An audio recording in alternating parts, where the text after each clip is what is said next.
राजस्थान की पावन धरती, जहां रेत की हर कण में इतिहास की गूंज सुनाई देती है, उसी भूमि पर स्थित है एक ऐसा मंदिर जो न केवल आस्था का केंद्र है बल्कि रहस्यों और चमत्कारों का भंडार भी है। सीकर जिले में स्थित खाटू श्याम मंदिर। आपने खाटू श्याम के नाम के बारे में अवश्य सुना होगा। उन्हें हारे का सहारा कहा जाता है और 3 बांधारी के रूप में पूजा जाता है।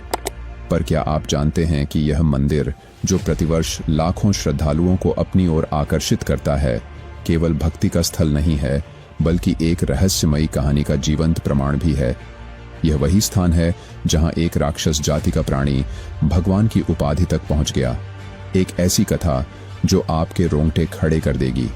आज हम आपको खाटू श्याम मंदिर की एक ऐसी अनसुनी यात्रा पर ले जाने वाले हैं जहां हर कदम पर एक चमत्कार, हर दीवार पर एक कथा और हर कोने में एक रहस्य छिपा हुआ है। श्री श्याम प्यारे भक्तों, आज मैं आपको खाटू श्याम की पावन कथा के बारे में बताऊंगी, जो सीकर जिले के खाटू धाम की कथा है। ये कथा, जिन्हें की शीश का दानी कहा जाता है, हारे का सहारा कहा जाता है, जिन्हें 3 बांधारी भी कहा जाता है। तो चलिए ये रोचक कथा सुनते हैं। शायद आपने यह नहीं सुना होगा कि खाटू श्याम मंदिर की नींव एक ऐसी कहानी पर टिकी है जो महाभारत काल से जुड़ी हुई है।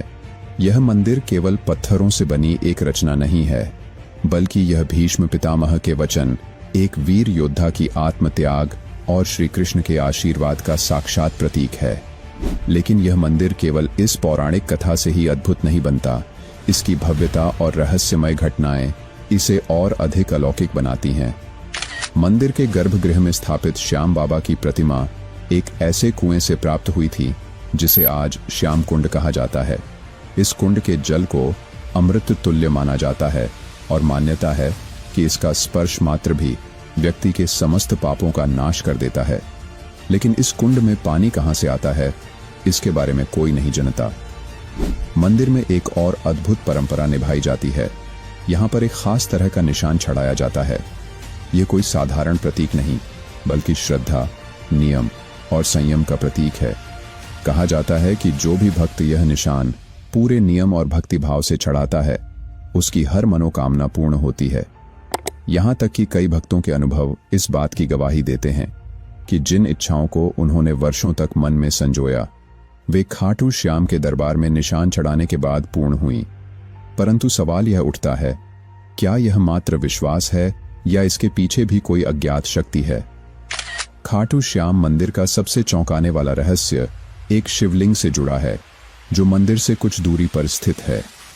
कहा जाता है कि जब मुगल शासक औरंगजेब ने इस शिवलिंग को नष्ट करने का प्रयास किया, तब कुछ ऐसा घटित हुआ जिसने उसकी आत्मा तक को झकझोर दिया। इतना ही नहीं, खाटू श्याम के दर्शन के दौरान एक अद्भुत दृश्य देखने को मिलता है। बाबा के दरबार में हजारों की संख्या में आने वाले श्रद्धालु अक्सर कहते हैं कि उन्होंने वहां कुछ ऐसा महसूस किया जिसे शब्दों में बयान नहीं किया जा सकता। कोई कहता है कि बाबा ने उसे स्वप्न में दर्शन दिए, तो कोई बताता है कि उसने वहां अपने जीवन की सबसे कठिन समस्या का हल पाया। और इन सब अनुभवों में एक बात समान है, एक रहस्यमयी शक्ति जो खाटू श्याम मंदिर को केवल एक तीर्थ स्थल नहीं बल्कि एक अलौकिक अनुभव बना देती है। इस मंदिर की शक्तियों की गूंज केवल भारत में ही नहीं, विदेशों तक फैली है। अमेरिका, इंग्लैंड और ऑस्ट्रेलिया जैसे देशों में बसे भक्त भी प्रतिवर्ष खाटू श्याम जी की निशान यात्रा में भाग लेने भारत आते हैं। यह भक्ति की वह डोर है जो न जाति देखती है, न धर्म, न देश। यहाँ सिर्फ एक चीज की आवश्यकता है, श्रद्धा। तो क्या आप तैयार हैं इस मंदिर के उन रहस्यों से पर्दा उठाने के लिए जो सदियों से छिपे हैं?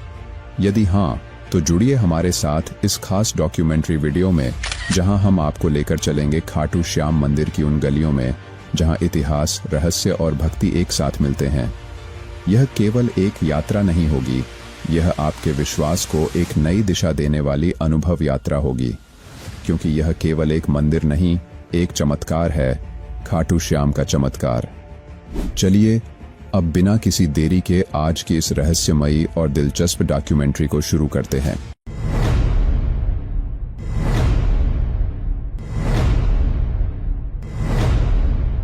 दोस्तों, खाटू श्याम जी को भगवान श्री कृष्ण के कलयुगी अवतार के रूप में जाना जाता है। राजस्थान के सीकर जिले में स्थित श्याम बाबा के भव्य मंदिर में दर्शन के लिए हर दिन लाखों भक्त पहुंचते हैं। मान्यता है कि श्याम बाबा सभी की मनोकामनाएं पूरी करते हैं और फर्श से अर्श तक पहुंचा सकते हैं। बाबा खाटू श्याम का संबंध महाभारत काल से माना जाता है। यह पांडुपुत्र भीम के पौत्र थे। पौराणिक कथा के अनुसार खाटू श्याम की अपार शक्ति और क्षमता से प्रभावित होकर श्री कृष्ण ने इन्हें कलयुग में अपने नाम से पूजे जाने का वरदान दिया था। लेकिन यह वरदान किस स्थिति में दिया गया है, इसके बारे में शायद ही आप जानते होंगे। हारे का सहारा खाटू श्याम हमारा, यह तो आपने अक्सर ही सुना होगा, लेकिन हारे का सहारा बनने के पीछे की कहानी से शायद ही आप परिचित होंगे। इन सभी सवालों के जवाब मिलेंगे आपको महाभारत की उस कथा में जो आपने नहीं सुनी होगी। तो आइए जानते हैं खाटू श्याम जी की इस पवित्र कथा के बारे में। दोस्तों, इस कथा की शुरुआत होती है एक भयानक षड्यंत्र से जो दुर्योधन ने पांचों पांडवों को मारने के लिए रचा था। जैसा कि आप सभी जानते हैं कि महाभारत में कौरवों और पांडवों का युद्ध दर्शाया गया है। दुर्योधन हमेशा से ही पांडवों को पसंद नहीं करता था, जिसकी वजह से उसके अंदर पांडवों के प्रति इतनी ज्यादा घृणा थी कि वह उन्हें किसी भी कीमत पर मारना ही चाहता था। जब भीष्म पितामह ने धृतराष्ट्र से युधिष्ठिर का राज्याभिषेक कर देने के लिए कहा, तब दुर्योधन ने पिता धृतराष्ट्र से कहा, पिताजी, यदि एक बार युधिष्ठिर को राज सिंहासन प्राप्त हो गया तो यह राज्य सदा के लिए पांडवों के वंश का हो जाएगा और हम कौरवों को उनका सेवक बनकर रहना पड़ेगा। इस पर धृतराष्ट्र बोले, वत्स दुर्योधन, युधिष्ठिर हमारे कुल की संतानों में सबसे बड़ा है, इसलिए इस राज्य पर उसी का अधिकार है। फिर भीष्म तथा प्रजाजन भी उसी को राजा बनाना चाहते हैं। हम इस विषय में कुछ भी नहीं कर सकते। तुम पांडवों के रुकने का प्रबंध करो। धृतराष्ट्र के वचनों को सुनकर दुर्योधन ने कहा, ठीक है पिताजी, मैंने इसका प्रबंध कर लिया है। बस आप किसी तरह पांडवों को वारणावत भेज दें। दुर्योधन ने वारणावत में पांडवों के निवास के लिए पुरोचन नामक शिल्पी से एक भवन का निर्माण करवाया था, जो कि लाख, चर्बी, सूखी घास, मूंज जैसे अत्यंत ज्वलनशील पदार्थों से बना था। दुर्योधन ने पांडवों को उस भवन में जला डालने का षड्यंत्र रचा था। धृतराष्ट्र के कहने पर युधिष्ठिर अपनी माता तथा भाइयों के साथ वारणावत जाने के लिए निकल पड़े। दुर्योधन के षड्यंत्र के बारे में जब विदुर को पता चला तो वे तुरंत ही वारणावत जाते हुए पांडवों से मार्ग में मिले और उन्होंने दुर्योधन के षड्यंत्र के बारे में बताया। फिर उन्होंने कहा कि तुम लोग भवन के अंदर से वन तक पहुंचने के लिए एक सुरंग अवश्य बनवा लेना, जिससे कि आग लगने पर तुम लोग अपनी रक्षा कर सको। मैं सुरंग बनाने वाला कारीगर चुपके से तुम लोगों के पास भेज रहा हूं। जिस दिन पुरोचन ने आग प्रज्वलित करने की योजना बनाई थी, उसी दिन पांडवों ने गांव के ब्राह्मणों और गरीबों को भोजन के लिए आमंत्रित किया। रात में पुरोचन के सोने पर भीम ने उसके कमरे में आग लगाई। धीरे धीरे आग चारों ओर लग गई। लाक्षागृह में पुरोचन तथा अपने बेटों के साथ भीलनी जलकर मर गई। लाक्षागृह के भस्म होने का समाचार जब हस्तिनापुर पहुंचा तो पांडवों को मरा समझकर वहां की प्रजा अत्यंत दुखी हुई। दुर्योधन और धृतराष्ट्र सहित सभी कौरवों ने भी शोक मनाने का दिखावा किया और अंत में उन्होंने पुरोचन, भीलनी और उसके बेटों को पांडवों का शव समझकर अंत्येष्टि करवा दी। लाक्षागृह की सुरंग से निकलकर पांडवजन हिंडनी नदी किनारे पहुंच गए थे, जहां पर विदुर द्वारा भेजी गई एक नौका में सवार होकर वे नदी के उस पार पहुंच गए। नदी पार पहुंचने के बाद वह सभी एक जंगल में पहुंचे। वहीं पर हिडिंब नाम का राक्षस अपनी बहन हिडिंबा के साथ रहता था। हिडिंब हिडिंबा पर अपना जोर चलाता था और उससे मानवों का मांस लाने के लिए कहता था। मजबूरी में हिडिंबा को भी ऐसा करना ही पड़ता था। रात के समय जब सभी पांडव सो रहे थे तो उनमें से भीम सभी का पहरा दे रहे थे। जब हिडिंबा अपने भाई हिडिंब के आदेश पर पांडवों को मारने के लिए गई, तभी उसकी नजर भीम पर गई और वह भीम को देखकर मोहित हो गई और उनसे प्रेम करने लगी। भीम को मोहित करने के लिए हिडिंबा ने सुंदर अप्सरा का रूप धारण किया और भीम के पास गई। लेकिन इसी बीच हिडिंबा का भाई हिडिंब वहां आ गया, जो पांडवों को मारकर उनका मांस खाना चाहता था। उसने भीम पर हमला कर दिया, जिससे भीम हिडिंब के बीच युद्ध छिड़ गया। इस युद्ध में भीमसेन की विजय हुई और हिडिंब मारा गया। इसके बाद हिडिंबा अपने असली रूप में आई और उसने भीम के सामने विवाह का प्रस्ताव रखा। लेकिन भीम ने यह कहकर विवाह से इनकार कर दिया कि तुम राक्षस कुल की हो। इसके बाद हिडिंबा माता कुंती के पास गई, उनसे भीम और अपने विवाह की बात कहने लगी। तब कुंती विवाह के लिए तो मान गई, लेकिन उन्होंने हिडिंबा के सामने एक शर्त भी रख दी। शर्त के अनुसार भीम हिडिंबा के साथ केवल तब तक ही रहेगा जब तक कि उन्हें संतान की प्राप्ति नहीं हो जाती। हिडिंबा भीम के साथ विवाह करना चाहती थी, इसलिए वह इस शर्त को मान गई। इसके बाद दोनों का गंधर्व विवाह हुआ और वह जंगल में साथ रहने लगे। कुछ समय बाद हिडिंबा और भीम का एक पुत्र भी हुआ, जिसका नाम घटोत्कच रखा गया। समय बीता और घटोत्कच का विवाह दैत्य राजमुरा की बेटी अहिलावती के साथ हुआ, जिन्हें मौरवी और कामकांतिका के नाम से भी जाना जाता है। घटोत्कच और अहिलावती के 2 पुत्र हुए। घटोत्कच के एक पुत्र का नाम बर्बरीक और दूसरे का नाम अंजन पर्वा रखा गया। बर्बरीक ने शास्त्र, शस्त्र और अन्य सभी ज्ञान अपनी मां अहिलावती का आशीर्वाद लेकर प्राप्त किए। उन्होंने ही बर्बरीक को भगवान शिव की तपस्या करने के लिए प्रेरित किया, जिसके बाद भगवान शिव ने बर्बरीक से प्रसन्न होकर उन्हें 3 अभेद्य बाण दिए, जो कि पूरी सेना का विनाश कर वापस तरकश में आ सकते हैं। समय बीता और जब कौरव और पांडवों के बीच युद्ध होना था, तब बर्बरीक ने युद्ध में भाग लेने का निर्णय लिया। अब वैसे तो देखा जाए बर्बरीक को पांडवों की तरफ से ही लड़ना था, लेकिन इसी बीच उनका एक वचन था जो उन्होंने अपनी मां से लिया था कि वे हमेशा हारे की तरफ से ही लड़ेंगे। उनका यह वचन ही आगे चलकर हारे का सहारा नाम की नींव बना। भगवान श्री कृष्ण युद्ध का परिणाम जानते थे और उन्हें डर था कि कहीं पांडवों के लिए उल्टा न पड़ जाए। अतः उन्होंने ब्राह्मण का वेश धारण कर बर्बरीक का मार्ग रोककर उनसे पूछा कि आप कहां प्रस्थान कर रहे हैं। बर्बरीक ने अपना ध्येय बताया कि वह कुरुक्षेत्र जाकर अपना कर्तव्य निर्वाह करेंगे, और इस पर ब्राह्मण रूप में श्री कृष्ण ने उन्हें अपना कौशल दिखाने को कहा। बर्बरीक ने एक ही तीर से पेड़ के सभी पत्तों को भेद दिया, सिवाय एक पत्ते के जो श्री कृष्ण ने अपने पैरों के नीचे दबा दिया था।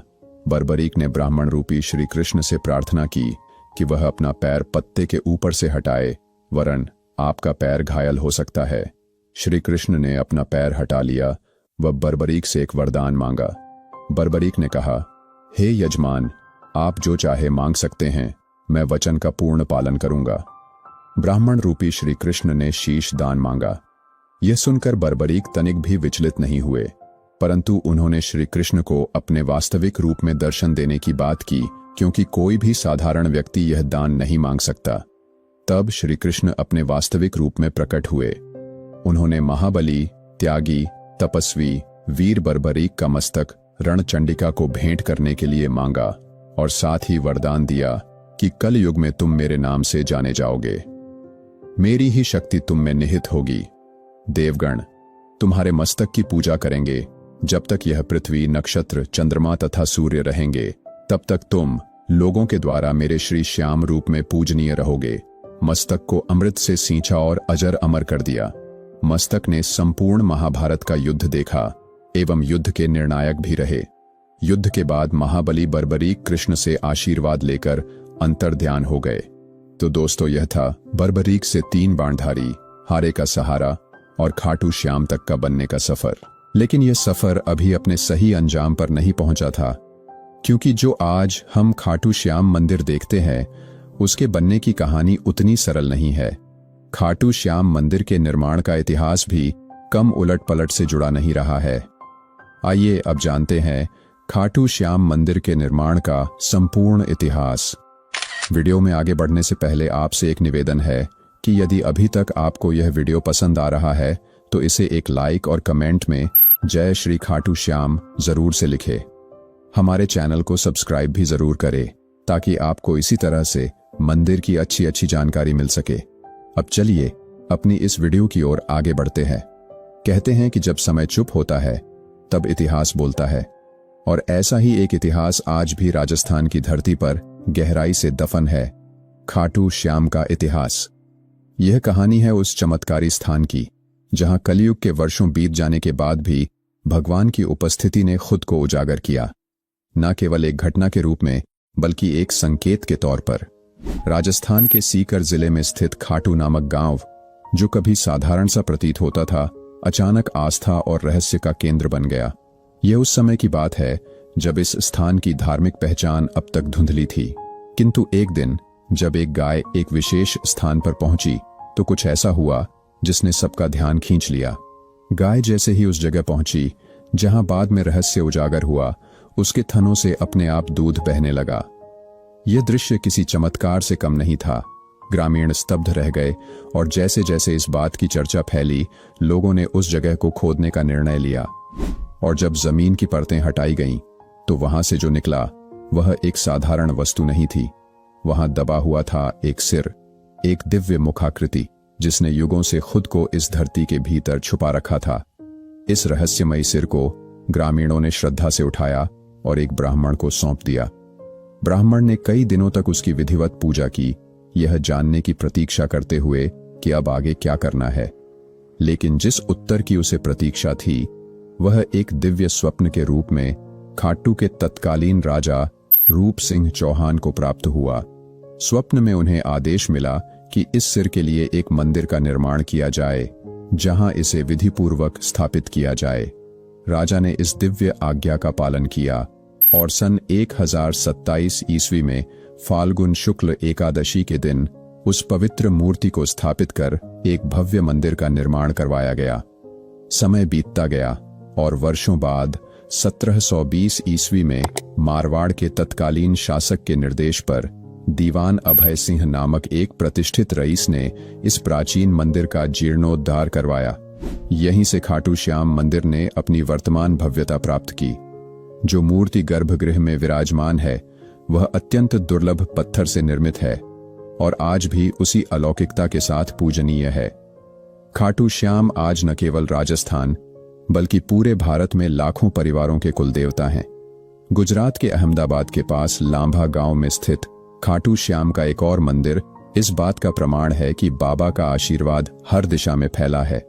यहाँ श्रद्धालु अपने नवजात शिशुओं को बाबा का आशीर्वाद दिलाने लाते हैं, क्योंकि यहाँ बाबा को बलिया देव के रूप में भी पूजा जाता है। मंदिर की वास्तुकला, उसकी हर ईंट, हर पत्थर में भक्ति की भाषा बोलती है।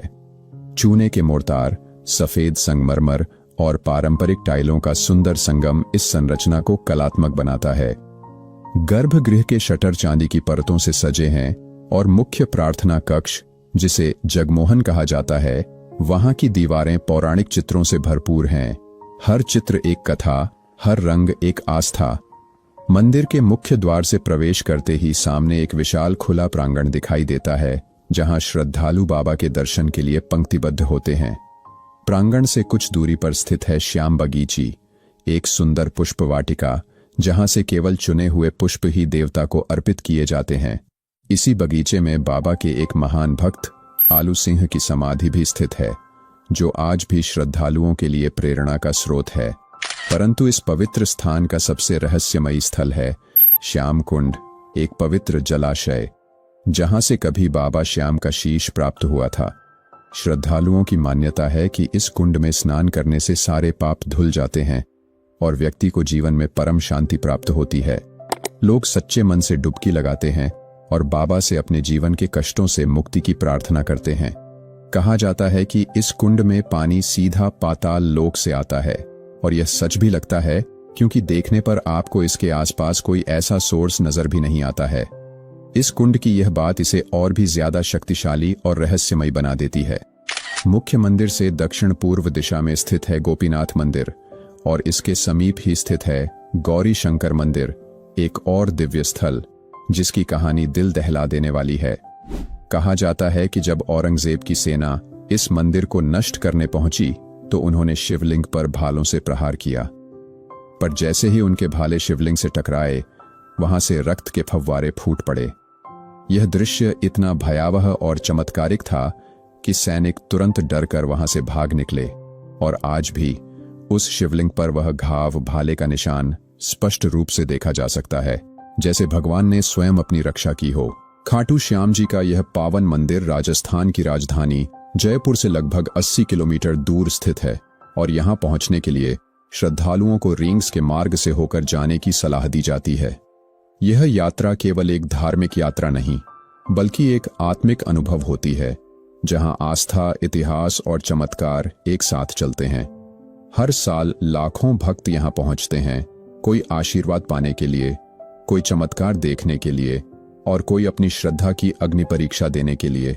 और जब आप इस पवित्र धाम की भूमि पर कदम रखते हैं तो ऐसा लगता है मानो समय ठहर गया हो और भगवान स्वयं इस धरती पर विराजमान है। तो दोस्तों, यह था खाटू श्याम जी मंदिर के निर्माण का संपूर्ण इतिहास। आइए अब आपको बताते हैं उस खास निशान के बारे में जो बड़े ही भक्तिभाव से श्री खाटू श्याम मंदिर में चढ़ाया जाता है। यदि अभी तक आपको यह वीडियो पसंद आ रही है तो कमेंट में जय श्री खाटू श्याम जी जरूर लिखे। खाटू नगरी की रज में कुछ ऐसा सम्मोहन है कि एक बार जो यहाँ आ जाता है उसका हृदय यहीं अटक जाता है। और इस अद्भुत नगरी की सबसे पावन परंपराओं में से एक है बाबा श्याम के दरबार में निशान चढ़ाने की परंपरा। यह कोई साधारण रस्म नहीं, बल्कि श्रद्धा, समर्पण और विश्वास का प्रतीक है।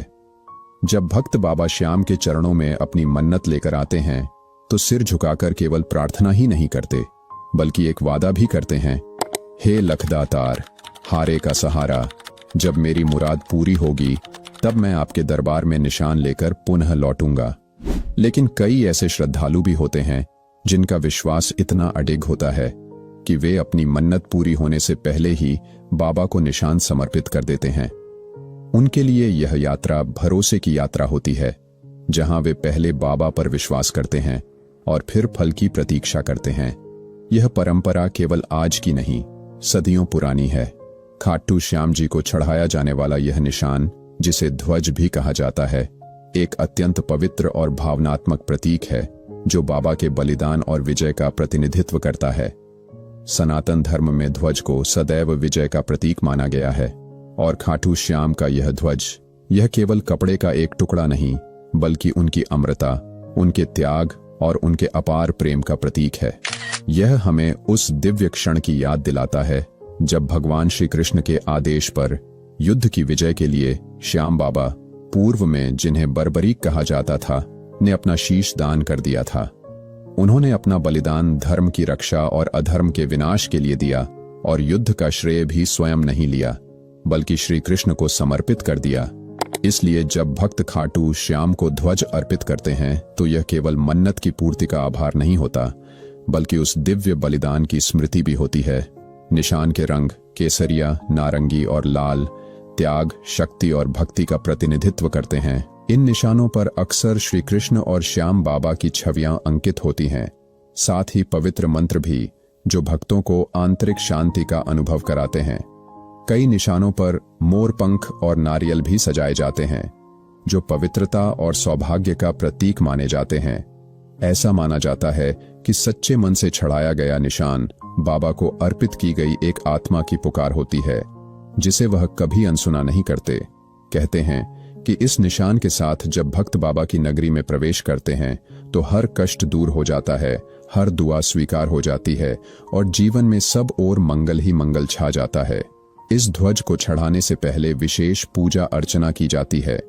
भक्त कई दिनों तक उपवास रखते हैं, नियमों का पालन करते हैं और फिर उस निशान को अपने हाथों में लेकर पदयात्रा प्रारंभ करते हैं। इस यात्रा को निशान यात्रा कहा जाता है और यह एक भक्ति की पराकाष्ठा होती है। जब भक्त नंगे पांव, हाथों में ध्वज लिए रींगस से खाटू धाम तक की 18 किलोमीटर लंबी यात्रा करते हैं तो हर कदम उनके श्रद्धा के ताप से तपता है। रास्ते में भजन, कीर्तन और श्याम नाम की जय के जयकारे गूंजते हैं, जो वातावरण को अलौकिक बना देते हैं। वर्तमान समय में भक्त न केवल के बल्कि सोने और चांदी से बने निशान भी बाबा को अर्पित करते हैं, लेकिन सच्ची भक्ति का मूल्य धातु में नहीं, भाव में होता है। चाहे वह ध्वज साधारण हो या बहुमूल्य, अगर उसमें श्रद्धा है तो बाबा उसे सहज ही स्वीकार करते हैं। निशान यात्रा विशेष रूप से फाल्गुन मास में आयोजित होने वाले लाखों भक्तों की भीड़ वाले लक्खी मेले में चरम पर होती है। इस समय खाटू नगरी भक्तों से खचाखच भरी होती है। हर दिशा से आते हुए निशान, हर स्वर में गूंजता हुआ श्याम नाम और हर हृदय में एक ही विश्वास, बाबा सबकी सुनते हैं, बाबा सबका सहारा है। यह परंपरा केवल एक धार्मिक रस्म नहीं, बल्कि श्रद्धा की जीवित परिभाषा है। निशान चढ़ाने वाले हर भक्त की आंखों में आभार होता है और उनके कदमों में समर्पण। जब वे बाबा की मूर्ति के सामने खड़े होकर वह ध्वज अर्पित करते हैं तो वह क्षण ऐसा होता है मानो आत्मा ने ईश्वर से साक्षात्कार कर लिया हो। वहां न कोई भाषा बोलती है, न कोई शब्द चाहिए होते हैं, बस एक मौन होता है जिसमें केवल भक्ति की ध्वनि होती है। इसलिए जब अगली बार आप खाटू श्याम जी के दर्शन के लिए जाएं और मन में कोई मन्नत हो या केवल आभार प्रकट करना हो तो एक निशान लेकर जाए। वह ध्वज आपके विश्वास का संदेश बनकर बाबा के चरणों तक पहुंचेगा और जैसे हजारों वर्षों से होता आया है वैसे ही वह आज भी आपकी पुकार को सुने बिना नहीं रहेंगे। तो दोस्तों, यह था खाटू श्याम मंदिर का संपूर्ण इतिहास और रहस्य। क्या आप कभी खाटू श्याम मंदिर गए हैं? यदि हां तो कितनी बार, और यदि नहीं गए हैं तो क्या आप जाना चाहेंगे? हमें कमेंट करके जरूर से बताएं। यदि आपको आज की ये डॉक्यूमेंट्री पसंद आई हो तो कमेंट में जय श्री खाटू श्याम जी की गूंज होनी चाहिए। हम मिलेंगे। बताइए प्यारे भक्तों, आपको कैसी लगी हमारी ये कथा, शाम कथा। तो ऐसी ही रोचक कथा और रोचक जानकारियां जानने के लिए मेरे चैनल को लाइक कीजिए, शेयर कीजिए, सब्सक्राइब कीजिए। धन्यवाद।